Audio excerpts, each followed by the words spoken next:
All right, so in today's lesson, we're going to be taking a look at more advanced logarithmic equations to solve. If you missed my lesson on just solving basic logarithms, I'll link that in the top right-hand corner. So if you've already seen it or you do not need it, let's take a look at our first example. So in this example here, we're taking the absolute value of log base 5 of x equaling 2, and we want to solve for x here. Let's first take a look at and remind ourselves what log base 5 of x looks like. So taking a look here, we have a graph here of log base 5 of x. You can see here that your logarithmic function does go positive and negative. So by definition, the absolute value of the log base 5 of x takes on two values. Either it's going to output itself when x is greater than or equal to 1, that'll represent this area here. Or when x is below the x-axis, i.e. negative, that'll be between 0 and 1, it'll output negative log 5x. So let's take a look, and those are our two cases for solving this logarithmic function. So you'll see here this generates two cases. Case 1 is log base 5x is 2, and the other case is negative log base 5 of x is 2. Again, as soon as you're solving a logarithmic equation, go to exponential, in which case we get x is 25. Or in this case here, before I go to exponential, I have to multiply across by minus 1. And then we have x equals 5 to the negative 2, which is 1 over 25. So the solution set for this question is 25 or 1 over 25. All right, for this example here, we actually have two absolute values being applied to two different sort of portions of our function here. Again, let's take a look at the graph of that log base 5 of x to help us out. All right, so now that we have the graph of our log base 5 of x here, there's two things to consider. One is the absolute value on this expression, and then we have to deal with the absolute value here. So focus our attention here, take a look at this. There's two situations. Either the absolute value of x outputs an x or a negative x. And that's going to output an x as long as x is greater than or equal to 0. And it'll output a negative x when x is negative. So now you'll notice here right away that our logarithmic function is defined for x greater than 0. So we don't even have to consider this situation because, yes, if x is less than 0, then this will equal the log base 5 of negative x, but x cannot be less than 0 because this portion of the logarithmic equation would be undefined. So therefore, the only portion of the logarithmic equation that we're going to consider here is x is greater than or equal to 0. Now, for the logarithm here, your absolute value of x is defined at 0, but your logarithm is not defined at 0. So therefore, the only case we're going to consider is x being greater than 0. So when x is greater than 0 here, now our log base 5 of x function is defined. So this is now defined in our equation itself is now defined. So you have two situations. Either x is greater than 1 or x is between 0 and 1. So let's break this up into those two cases and evaluate our logarithm. All right, let's take a look at our first case here. If we assume the case that x is between 0 and 1, that means log base 5 of x will be negative, in which case here the absolute value of log base 5 of x will be equal to negative log base 5 of x plus 3 log base 5 of x. And now we can drop this absolute value of x on the equation both in case 1 and case 2 because we're letting x be greater than 0, so this absolute value can just be dropped. We're only considering this case here. So the subcase, I guess we could call it, when x is between 0 and 1, will yield the following equation, equaling 4. Solving for this, I get 2 log base 5 of x is 4. And solving for x, we get, solving for x here, I end up getting that x is 25, but keep in mind that that x value has to be between 0 and 1. So this is out of the domain, out of like our subcase we've created here. So therefore this value of 25 is inadmissible and not in our solutions. Let's take a look at the situation where x is greater than or equal to 1.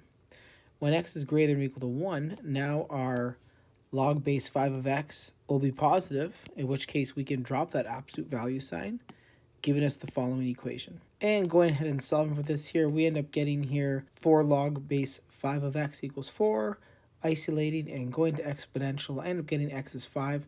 Notice that's within our subcase, this interval is x is greater than or equal to 1. So the solution, and the only solution for this logarithmic equation, is x is equal to 5. All right, let's take a look at another example.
In the next example here, we want to solve for x. So with this example here, we want to get rid of, when you see the roots, you want to write them in exponential form first. Doing so, we get the following. And doing so, we have to differentiate between where the root is being applied. We can see that we're taking the root of 2x here, where in this expression, we're taking the root of log of 2x. Now, on the left-hand side, we have the property that we can drop down our logarithm. And again, if you missed the logarithm property lesson, I'll link that in the top right-hand corner. But at any rate, one of the properties was you can drop that exponent down. And on the right-hand side, there is nothing really we can do in terms of any property that we have. Now we're going to go ahead and bring everything to one side. Doing so, we get, so bringing everything one side, we get the following equation here. There actually is a common factor. Whenever you're looking to factor something, you can take out a GCF. I can take out a GCF of log 2x to the power of a half. Right, there's actually two of these here. 1/2 times 1/2 is 1. So there's actually two of these here. I'm going to factor out one of them. Doing so, we get the following. And you can see here I factored a log 2x acting on a half, leaving me with one more of these, log 2x acting on a half, and then minus 1 here.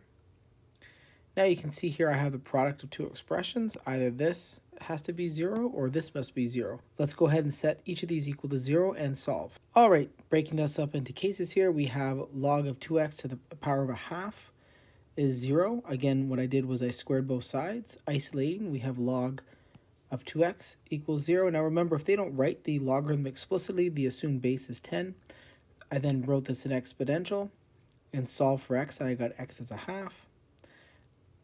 Taking a look at case 2 here, we then get this portion has to be 0. I brought over the 1, adding 1 to both sides, and then I multiplied by 2 to get rid of the fraction.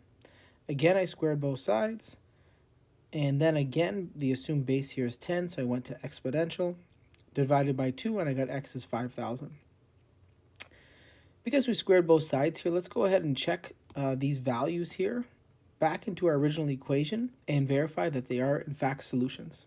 All right, evaluating the left-hand side here at x equals 1/2 here, we end up getting log of the square root of 2 times a half, which is equal to log, again, that base is 10, to the square root of 1, which is log base 10 of the root of 1 is 1, which is 0. Let's go ahead and evaluate this on the right-hand side. Now we're going to take the square root of log, again, that assumed base is going to be 10 of 2 times a half, is going to equal the square root of log base 10 acting on 1, which is the square root of 0, which is 0. So right away we have here that x equals 1/2 is in fact a solution to this equation. And then let's do the exact same thing for x equals 5,000. So subbing in 5,000 here, we have the log acting on 2 times 5,000, which is the log acting on the root of 10,000. And we're going to go ahead and take the log of the square root of 10,000. The square root of 10,000 is going to give us 100. And that assumed base is 10. So this ends up being 2. 10 squared is 100. So this ends up coming to be an output of 2. Checking the right-hand side, we take the square root of the log of, we're going to take 2 times 5,000. So it'll be 10,000, just like before. And now the assumed base here is 10. And we're going to have to raise 10 to the power of 4 to get 10,000 here. And the square root of 4 is 2. So going ahead and checking 5,000, we get that as a solution as well. So the answer to this logarithmic equation is x equals 1/2 and x equals 5,000. Let's take a look at another example. In this situation here, we have an x in the exponent and an x in the base here. We need these x's to be in line with one another so that we can collect them together. So I'm going to go ahead and take the log base 10 of both sides of the equation. Doing so, we get the following. And after taking the log of both sides, I can go ahead and drop this exponent down. Again, that's one of our properties. You can drop your exponents down. So dropping this down, we get the following. And again, I drop that exponent down here. I have log of x times log of x. I can now put that together, giving me log of x quantity squared. And here I can take this 3 and drop that down as well. That's going to be 3 log of x minus, again, the assumed base here is 10. So in this case here, log base 10 of 100 is going to be 2.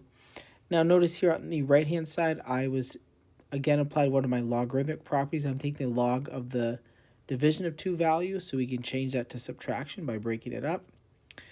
I'm going to go ahead and bring everything to one side. Doing so, we end up getting, so bringing everything to one side here, if you take a look here, what we have is an expression that resembles a quadratic. So by doing a substitution here, let t equal log base 10 of x, we end up getting t squared minus 3t plus 2 equals 0.